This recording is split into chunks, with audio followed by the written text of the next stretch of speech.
kilpailut vedenalaisessa liikkumisessa. Voittaja olisi se, joka ensimmäisenä pääsisi uima-altaan toiselle puolelle. Ensimmäinen mies käytti rullalauta, mutta koska rullalauta oli kevyempi kuin vesi, hän joutui laittamaan painot sen päälle.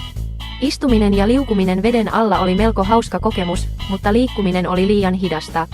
Puolessa välissä uima-allasta hän joutui nousemaan ylös hengittämään, koska happi loppui. Toinen kilpailija käytti luistimia, mutta koska luistimet olivat myös liian kevyitä, hän joutui laittamaan 10 kilon repun selkäänsä. Hän päätti istua alas painopisteen laskemiseksi, mutta koska hän joutui sekä käyttämään käsiään airoinnin että pidättämään hengitystään, hän joutui nousemaan ylös puolivälissä uima-allasta.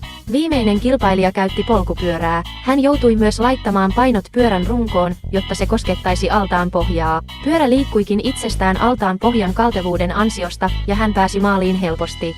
Mutta huomasitteko, että viimeisellä henkilöllä oli jotain outoa?